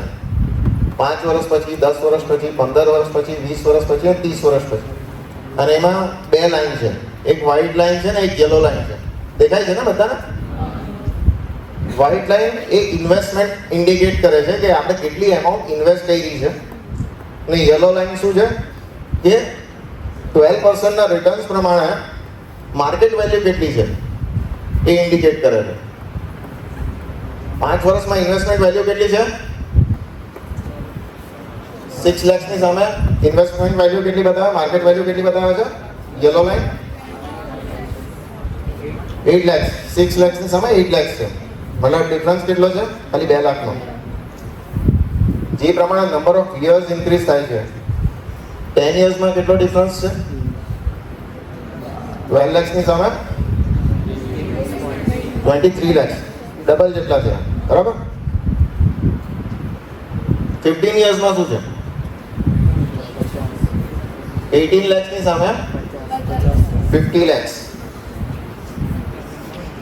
20 yearsમાં 24 lakhsની સામે ઓલમોસ્ટ 1 crore 20 yearsમાં. અને 30 yearsમાં કેટલા છે? 36 lakhsની સામે 3.5 crore. અને 40 yearsમાં 48 lakhsની સામે ઓલમોસ્ટ 12 crore. તો પાવર ઓફ કમ્પાઉન્ડિંગ આના પરથી આપણને ખ્યાલ આવે છે કે જેટલું તમે લાંબા ગાળા માટે ઇન્વેસ્ટમેન્ટ કરશો તેટલી કમ્પાઉન્ડિંગની ઇમ્પેક્ટ તમારા સેવિંગ્સ પર પણ ક્રિએટ થવાની છે. વોરેન બફેટને કેટલા જણ જાણો છો? બધા કોમર્સના સ્ટુડન્ટ છો ને? વોરેન બફેટને કેટલા જણ જાણો છો? નામ સાંભળ્યું છે? કોઈ આઈડિયા છે કોઈને પણ? વોરેન બફેટ બેઝિકલી ઇન્વેસ્ટર છે, યુએસના વેલ નોન ઇન્વેસ્ટર છે. અને એણે ઇન્વેસ્ટમેન્ટની જર્ની સ્ટાર્ટ કરી હતી 14 yearsથી. આજે તમારી એવરેજ એજ કેટલી છે અત્યારે જેટલા ક્લાસમાં બેઠા છે તેટલાની? 16, 17. વોરેન બફેટે પોતાનું ઇન્વેસ્ટમેન્ટ સ્ટાર્ટ કર્યું હતું 14 યર્સથી ને એ વખતે એની ફાઇનાન્શિયલ કન્ડિશન વીક હતી. એ ન્યૂઝપેપર વેચતા હતા ને ત્યારથી એણે ઇન્વેસ્ટમેન્ટ જર્ની સ્ટાર્ટ કરેલી હતી. આજે એની નેટવર્થ કેટલી હશે વોરેન બફેટની? કોઈ આઈડિયા ખરો કોઈને? ઇટ ઇઝ $135 billion આજની તારીખે. ને એ જે વેલ્થ ક્રિએટ કરેલી છે તે ઇક્વિટી માર્કેટમાં ઇન્વેસ્ટમેન્ટ કરીને જ આ વેલ્થ ક્રિએટ થયેલી છે. એની એજ અત્યારે 90 યર્સની છે. બટ તમે એક વસ્તુ ઇમેજિન કરી શકો કે 60 યર્સે એની વેલ્થ કેટલી હશે? અત્યારે $135 billion એની વેલ્થ છે એટ ધ એજ ઓફ 90. એ જ્યારે 60 યર્સના થયેલા ત્યારે એની વેલ્થ કેટલી હતી? કોઈ પણ નંબર ગેસ કરો.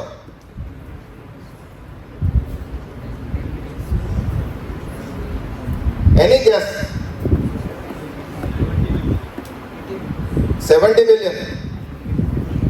બીજું કોઈ ગેસિંગ?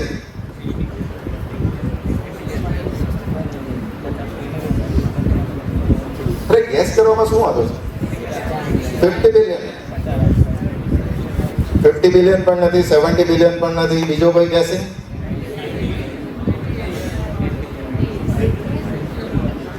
$60 years પહેલા, અત્યારે જો 90 યર્સની એજ છે તો 60 years પહેલા એટલે આપણે 30 વર્ષ પહેલાની એની વેલ્થ ક્રિએટ મતલબ કેટલી વેલ્થ હશે તે આપણે એક્સપેક્ટ કરવાની છે. એટલે કેટલી હતી તે આપણે ગેસ કરવાનું છે 30 વર્ષ પહેલાની. 50 billion થી નીચે કોઈ નથી ને? કોઈ છે 50 billion થી નીચે? આજની જે એની વેલ્થ છે ને તેના 1% વેલ્થ હતી 60 યર્સની એજ પર. 1% એટલે કેટલી થવાની? 135 ના 1%.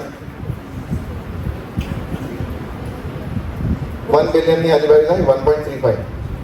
$1.35 billion એની wealth at the age of 60 હતી. એટ ધ એજ ઓફ 90 એની wealth $1.135 billion. So this is the power of compounding. What kind of the magic we can create from the equity market? એ આના પરથી ખ્યાલ આવે.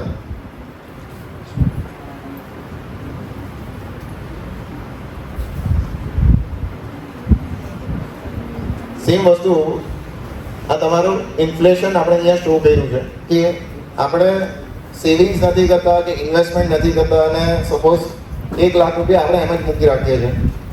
₹1 લાખનો purchasing power day by day year by year એ decrease થાય છે. For example અત્યારે 1 લાખ તમારી પાસે છે, ઇન્ફ્લેશન એડજસ્ટેડ આપણે જોઈએ કે 6.5% પ્રમાણે ઇન્ફ્લેશન જો વધે છે, મોંઘવારી જો 6.5% પ્રમાણે વધે છે તો 1 લાખની વેલ્યુ 10 વર્ષ પછી કેટલી થઈ જશે? કેટલી થઈ જશે? 51,000. સેમ 1 લાખની વેલ્યુ આફ્ટર 17 years 32,000. સેમ 1 લાખની વેલ્યુ આફ્ટર 21 years 24,000.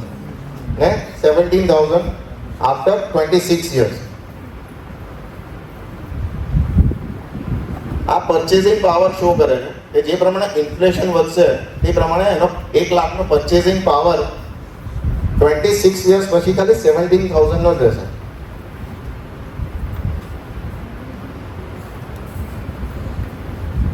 સેમ વસ્તુ આપણે નિફ્ટીના રિટર્ન્સ, નિફ્ટી એટલે ખ્યાલ છે તમને? શું છે નિફ્ટી? નિફ્ટી એટલે ઇન્ડિયાની ટોપ 50 કંપનીઝનો એક ઇન્ડેક્સ છે. માર્કેટ કેપિટલાઇઝેશન બેઝ સૌથી મોટી જે ટોપ 50 કંપનીઝ છે તેનો એક ઇન્ડેક્સ છે જેને નિફ્ટી કહેવાય. એમાં 50 કંપનીનો ઇન્ડેક્સ છે. હવે નિફ્ટીનો રિટર્ન છેલ્લા 5 વર્ષનું આપણે જોઈએ તો 15% છે. અને during the same period average inflation કેટલો હતો? 5.2% નો એવરેજ ઇન્ફ્લેશન હતો. છેલ્લા 10 વર્ષનું નિફ્ટીનું રિટર્ન કેટલું છે? ઓલમોસ્ટ 12.8%. જ્યારે ઇન્ફ્લેશન 5.7% નો. છેલ્લા 15 વર્ષમાં નિફ્ટીનું રિટર્ન 12% છે. ઇન્ફ્લેશન એ 7% એવરેજ છે. ઇવન 30 યર્સનો ક્રાઇટેરિયા પણ આપણે જોઈએ તો નિફ્ટીએ 12% રિટર્ન ડિલિવર્ડ કર્યું છે. જ્યારે during the same period inflation is near to 7%. આપણે ડિફરન્સ જોયો છે કે લોંગર ટેન્યુરમાં 7% અને 12% વચ્ચેનો ડિફરન્સ કેટલો આવે છે starting from the sheet 1.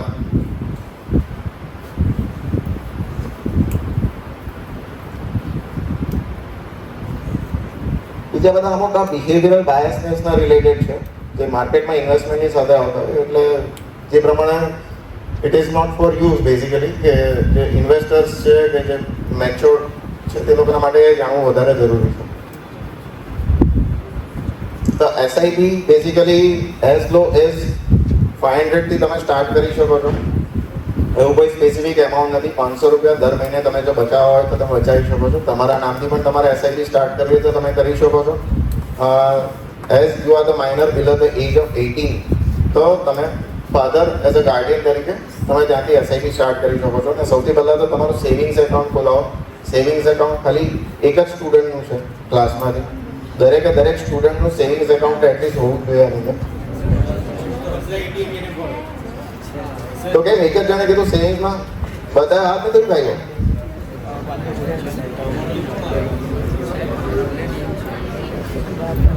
Frequency એસઆઈપીની જે રીતના રિકરિંગમાં આપણે ઓલમોસ્ટ મંથલી એસઆઈપી પણ કરાવી શકીએ છીએ, વીકલી ફ્રીક્વન્સી પણ રાખી શકીએ છીએ, ફોર્થ નાઇટલી ફ્રીક્વન્સી પણ રાખી શકીએ. ફોર્થ નાઇટલી એટલે જે રીતના આપણે દર મહિનાની એક પર્ટિક્યુલર ડેટે એસઆઈપી કરીએ છીએ તે રીતના મહિનામાં 2 ડેટ આપણે ચૂઝ કરવાની છે. તે ડેટે આપણે એસઆઈપી કરી શકીએ. વીકલી એસઆઈપી કરવાની હોય તો કયા વીકના ડે તમારો એસઆઈપીનો ઇન્સ્ટોલમેન્ટ ડેબિટ થવો જોઈએ તમારા એકાઉન્ટમાંથી એ પણ તમે ચૂઝ કરી શકો છો. તો એની ફ્રીક્વન્સીની એસઆઈપી આપણે કરાવી શકીએ છીએ મ્યુચ્યુઅલ ફંડ્સની અંદર. તમારા પોકેટ મનીમાંથી પણ ગુડ એટલે અમુક સેવિંગ્સ તમે આની અંદર ઇન્વેસ્ટમેન્ટ કરી શકો છો. Basically you are getting the pocket money from your parents ને એમાંથી સર્ટન એમાઉન્ટ ઓફ કંઈક ને કંઈક બચાવતા જશો દર મહિને. તો સેવિંગ્સને એને ઇન્વેસ્ટમેન્ટમાં આપણે કન્વર્ટ કરી શકીએ છીએ. જે રીતના મેં કીધું કે વોરેન બફેટે 14 યર્સની એજથી ઇન્વેસ્ટમેન્ટ સ્ટાર્ટ કરેલું and the age of 90 he feels કે એણે ઇન્વેસ્ટમેન્ટ ઘણું લેટ સ્ટાર્ટ કર્યું એમ કહેવાય ઇક્વિટી માર્કેટનું છે એનું ફિલિંગ છે. અને એક વખત બુક્સ પણ છે અવેલેબલ, તે પણ તમે એક વખત વાંચજો. બીજું કે અલગ અલગ એમાઉન્ટની એસઆઈપી તમે કરાવી શકો છો. 10,000, 25,000, 15,000ની એસઆઈપીઝમાં કયા વેલ્થ ક્રિએશન થાય છે. જેટલી મોટી એમાઉન્ટની એસઆઈપી કરાવશો અને જેટલું લોંગ ટર્મ સુધી તમે એને કન્ટિન્યુ કરશો એટલું વધારે બેટર વેલ્થ ક્રિએશન તમારી ક્રિએટ થશે. These are some of the myths and facts of mutual fund. The myths એ છે કે choosing a date makes a huge difference in SIP. Well, there is no such difference to choosing any date from the month. આ દરેકે દરેક મહિનાના એસઆઈપીસના returns last 10 યર્સના Nifty સાથેના આપેલા છે કે નિફ્ટીના 50 સ્ટોક્સમાં સપોઝ તમે એસઆઈપી કરાવી હોય તો રિટર્નમાં માઇનોર ડિફરન્સ છે, કોઈ ડિફરન્સ નથી. 4.15% સર્ટન જગ્યા પર છે, 4.22% સર્ટન જગ્યા પર છે. I think maximum is 4.22% and minimum is almost 4.15%.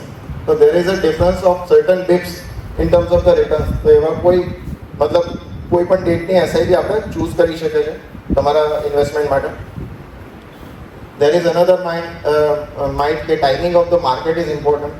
જે રીતના મેં તમને આગળ બતાવ્યું દરેકે દરેક લેવલ પર આપણું ઇન્વેસ્ટમેન્ટ હોવું જોઈએ. જે દિવસે માર્કેટ ઓછું હશે કે ઇન્વેસ્ટમેન્ટ આપણે મ્યુચ્યુઅલ ફંડમાં કરીએ છીએ તો we are buying the units. Units એટલે જે રીતના આપણે શેર બાય કરીએ તો શેરની ક્વોન્ટિટી આવે તે રીતના મ્યુચ્યુઅલ ફંડ્સના ક્વોન્ટિટીને આપણે યુનિટ્સ કહીએ. તો જે દિવસે માર્કેટ ડાઉન હશે તે વખતે નંબર ઓફ યુનિટ વધારે આવશે. જે દિવસે માર્કેટ ઉપર હશે તો તે દિવસે નંબર ઓફ યુનિટ્સ ઓછા આવશે.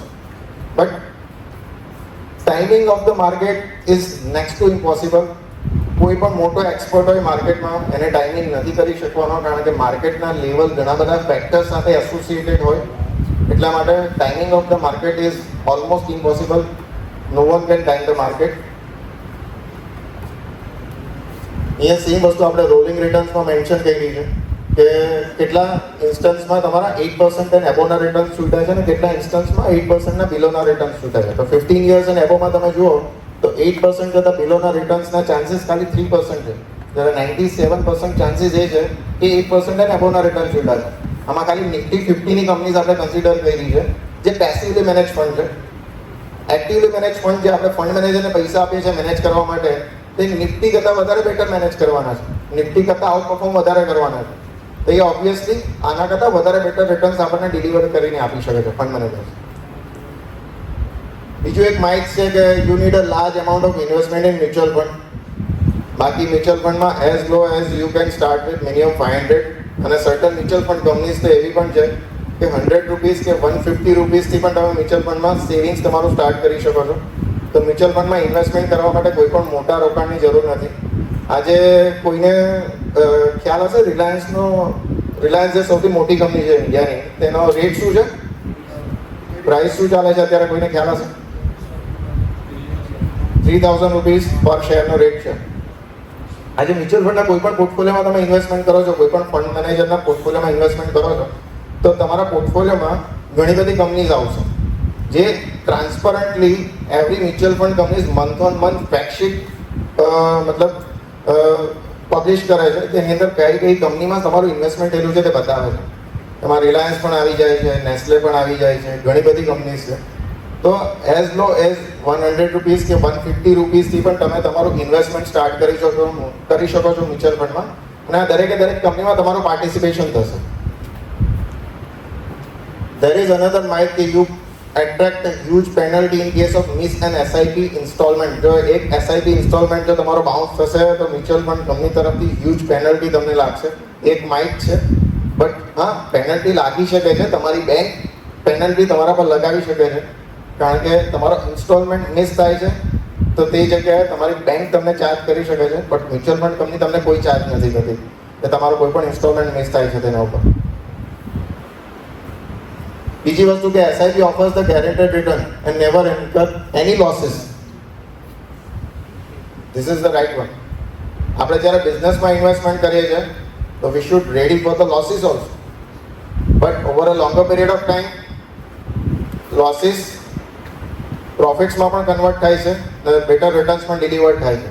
તો માર્કેટ જ્યારે રેડમાં હોય તો it's an opportunity to invest better amount in mutual fund as well as in equity market. SIP can only be done in equity funds. મેં તમને સ્ટાર્ટિંગમાં કીધું કે SIP તમે કોઈ પણ જગ્યાએ સ્ટાર્ટ કરાવી શકો છો. તમારી જે રિક્વાયરમેન્ટ 3 વર્ષની કે 5 વર્ષની અંદરની હોય તો તે આઈડિયલી તમારે ઇક્વિટી માર્કેટમાં ઇન્વેસ્ટમેન્ટ નહીં કરવું જોઈએ. એ તમે કોઈ પણ હાઇબ્રિડ ફંડ્સ છે કે ઇન્કમ ફંડ્સ છે કે જે પર્ટિક્યુલર ફંડ્સમાં ઇક્વિટીમાં ઇન્વેસ્ટમેન્ટ નહીં થતું હોય તે જગ્યાએ તમારે ઇન્વેસ્ટમેન્ટ કરવું જોઈએ. 5 વર્ષથી ઉપરનો જો તમારો ગોલ હોય તો તે તમે ઇક્વિટી માર્કેટમાં ઇન્વેસ્ટમેન્ટ કરી શકો છો, કારણ કે ઇક્વિટી માર્કેટ વોલેટાઇલ છે. એટલે શોર્ટ ટર્મ માટે ઇન્વેસ્ટમેન્ટ ઇક્વિટી માર્કેટમાં નહીં કરવું જોઈએ. સેમ વસ્તુ આપણે અહીંયા એક બતાવી છે કે ઓપોર્ચ્યુનિટી લોસ શું છે. You would achieve 3.5 times more wealth with same amount of monthly SIP if you start today instead of starting after 10 years. તમે સપોઝ 10 વર્ષ પછી SIP સ્ટાર્ટ કરો છો તો તે પર્ટિક્યુલર ટાઈમ્સમાં તમારી જે ફાઇનલ વેલ્યુ છે એમાં 3.5 ટાઈમ્સનો ડિફરન્સ આવે છે. 3.5 ટાઈમ્સ એટલે સપોઝ તમે આજે SIP 10 વર્ષ પછી સ્ટાર્ટ કરી તો એની વેલ્યુએશન તમારી સપોઝ 10 લાખની હોય છે, તો 3.5 ટાઈમ્સનો ડિફરન્સ મતલબ 10 વર્ષ લેટ સ્ટાર્ટ કરવાની ઓપોર્ચ્યુનિટી કોસ્ટ કેટલી થવાની? 3.5 ટાઈમ્સ પ્રમાણે 10 લાખની સામે 35 lakhs. તો difference is 25 lakhs is an opportunity cost. કે 10 વર્ષ તમે જો લેટ સ્ટાર્ટ કરો છો તો ઓપોર્ચ્યુનિટી કોસ્ટ આટલી આવી શકે છે. To achieve a long term financial goal, your monthly SIP amount today would be lesser by 70% than the monthly amount after 10 years. For example, તમે કોઈ ગોલ નક્કી કર્યો છે, તે ગોલ પર તમારે પહોંચવાનું છે, તો અત્યારે જે એમાઉન્ટ સપોઝ 10,000 આવે છે ને 1 વર્ષ પછી જો તમે સ્ટાર્ટ કરશો તો એ એમાઉન્ટ ઇન્ક્રીઝ થઈ જશે 70%. તો આ એક ઓપોર્ચ્યુનિટી લોસ છે. જે રીતના જેટલું જલ્દી સ્ટાર્ટ કરી શકો તેટલું વધારે બેટર છે, કારણ કે પાવર ઓફ કમ્પાઉન્ડિંગ ત્યારથી સ્ટાર્ટ થશે. So wealth is the ability to fully experience the life. આપણે ગુજરાતીમાં કહેવત છે ને, નાણાં વગરનો નાથ્યો કે નાણાં નાથાલાલ. તો એ રહેવાનું જ છે ને. અલ્ટિમેટલી વેલ્થ ક્રિએશન વગર પોસિબિલિટી ઓછી છે. લાઈફમાં આગળ વધો, ગમે તે જગ્યાએ તમે જાઓ, જોબ કરો, એન્ટરપ્રેન્યોર બનો, બટ સેવિંગ્સ ની સાથે સાથે ઇન્વેસ્ટમેન્ટ પણ કરો. સેવિંગ્સ પણ જરૂરી છે અને ઇન્વેસ્ટમેન્ટ પણ જરૂરી છે. આઈ હોપ સેવિંગ્સ અને ઇન્વેસ્ટમેન્ટ વચ્ચેનો ક્રાઇટેરિયા સોર્ટ આઉટ થઈ ગયો છે તમારો. તમારા કંઈ પણ ડાઉટ્સ હોય તો તમે પૂછી શકો છો. બીજા સર્ટન રૂલ્સ છે, થંબ રૂલ જેને કહેવાય ફાઇનાન્સના, તે હું થોડાક ડિસ્કસ કરીશ. 72 નો થંબ રૂલ કોઈને ખ્યાલ છે? 72 નો થંબ રૂલ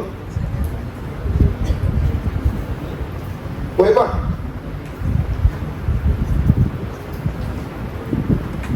કોઈને નથી ખ્યાલ?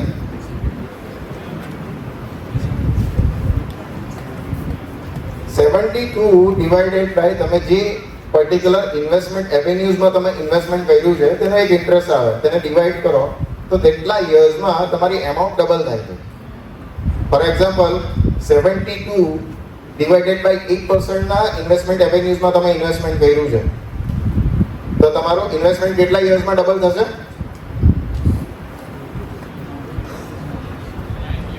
9 યર્સમાં. એક્ઝેક્ટલી. 72 ડિવાઇડેડ બાય સપોઝ 15 કરશો તો તમારું ઇન્વેસ્ટમેન્ટ કેટલા યર્સમાં ડબલ થશે?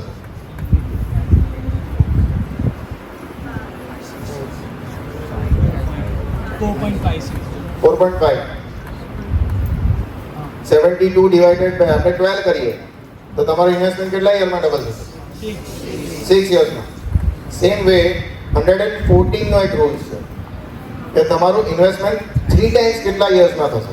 સેમ વસ્તુ આપણે જે 72 માં જોઈ એ પ્રમાણે તમે you can expect it in 114. Same way 144 નો રૂલ છે. 144 મીન્સ કે તમે જે ઇન્વેસ્ટમેન્ટ કર્યું છે તે કેટલા યર્સમાં 4 ટાઈમ્સ થશે. ફોર એક્ઝામ્પલ 12% ના ઇન્વેસ્ટમેન્ટ એવેન્યુઝમાં તમે ઇન્વેસ્ટમેન્ટ કરો છો તો 144 ડિવાઇડેડ બાય 12 મીન્સ કેટલા યર્સમાં 4 ટાઈમ્સ થશે? 12 યર્સમાં તમારી ઇન્વેસ્ટમેન્ટ અમાઉન્ટ 4 ટાઈમ્સ થશે. બીજો એક રૂલ નંબર 70 છે. રૂલ નંબર 70 શું ઇન્ડિકેટ કરે છે કે inflation, rule number 70 divided by inflation કરો તો એના એકોર્ડિંગલી તમારી વેલ્યુએશન કેટલા યર્સમાં 50% પર પહોંચશે. ફોર એક્ઝામ્પલ 7% નો ઇન્ફ્લેશન છે તો 70 ડિવાઇડેડ બાય 7 કરીએ તો કેટલા આવે? 10 યર્સ. તો 10 યર્સમાં સપોઝ તમે કંઈ નથી કરતા તો 1 લાખ નો પરચેસિંગ પાવર કેટલો થઈ જશે? કેટલો થઈ જશે 1 લાખ નો પરચેસિંગ પાવર 7% ઇન્ફ્લેશન પ્રમાણે? કેટલો? 50%. 50,000 પર આવી જશે. હા, અમુક ફાઇનાન્સના રૂલ્સ છે that you should know on this. Now I will end up the session over here. Thank you Ketan sir and thank you AB School for your wonderful audience.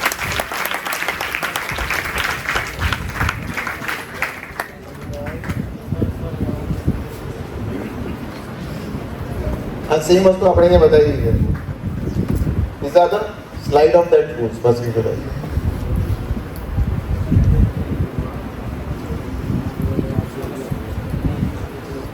Thank you so much.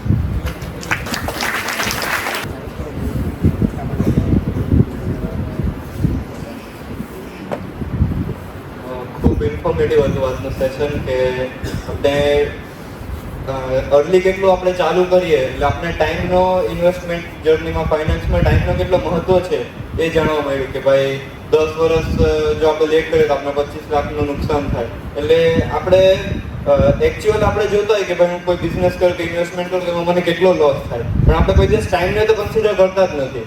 એટલે આજે એ જાણવા મળ્યું કે ભાઈ ટાઈમનો પણ આપણે finance ઉપર બહુ મોટો લોસ થાય છે.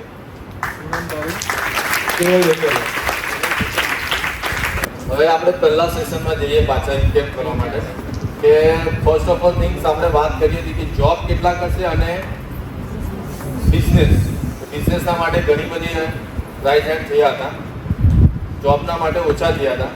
તો આપણે હવે એ બિઝનેસના માટેનું પ્લાનિંગ કરીએ કે આ વિડીયો કોઈ જોયો છે? કોઈએ પણ નહીં?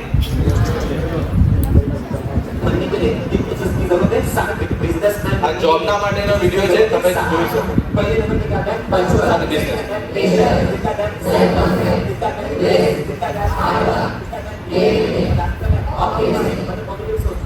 मुंबई का लोकल ट्रेन मुझे सब चीज सिखा देना. फॉर एग्जाम्पल शाम को 7 बजे बिहार के लिए ट्रेन तेरे को पंचो होना जरूरी है. ट्रेन बजे ट्रेन आएगा, देखो टाइम लाना पड़ेगा. प्लेटफॉर्म पे खड़ा है, तू देखता है ट्रेन आएगा नहीं आएगा, इंडिकेटर में देखता, लाइट दिख रहा है क्या, दिखा है 4 मिनट, दिखा है 5 मिनट, तेरे को क्या करना पड़ेगा. जैसे ट्रेन आया नॉर्मली ट्रेन का शेप क्या होना चाहिए ना, शाम को 7 बजे ट्रेन का शेप ये हो जाता है. 15-20 आदमी लोग एक नटबोल्ट लगाने चाहिए. अब उस ट्रेन में चढ़ने की देर में क्या होना चाहिए, एक नटबोल्ट पकड़ के लग जाए, ना लेना है. ऐसा तो जगह बना के अंदर घुस ही जाता है. इसके बाद मैंने देखा लोगों को चिल्ला दिया, चलो बेटा ले, बैग को लगता है, वो लूडो खेल रहे, 14 बेटा जिंदगी में क्या चाहिए, धक्का मार के बाहर निकाला और बाहर निकलने के बाद मुझे मन में क्या सोचा पता है, बोझ गया. मतलब कोई सा नहीं होना चाहिए. ખ્યાલ આવ્યો ને? એટલે આજનું સેશન તો તમારા માટે સમય લાગી ડિસિપ્લિન, હાર્ડ વર્કિંગ, બધી વસ્તુ જે સરે બતાવી તમને તે પ્રમાણે આ વિડીયોમાં આવી જાય છે. સમરાઈઝ આવી જાય છે ને? ચલો, thank you. Good morning, everyone. On behalf of my school, I extended a really profound thankfulness to our chief guest, Mr. Tawal Desai, who spared time from his business schedule to grace the occasion. Today we had an opportunity to hear your thoughts, and this will surely be going to encourage us in our future. Your thoughts have enlightened our minds and have shown us a new pathway. My gratitude to our speaker for gracing the occasion and sharing this opinion. I would like to thank Durga Parmar, who delivered her eloquent speech. At last but not the least, I would like to thank all the students, teachers and non-teaching commerce staff who contributed their efforts and made this event a gala success. I request Head Desai from 11E1 to come up on the stage to felicitate our speaker with a bouquet.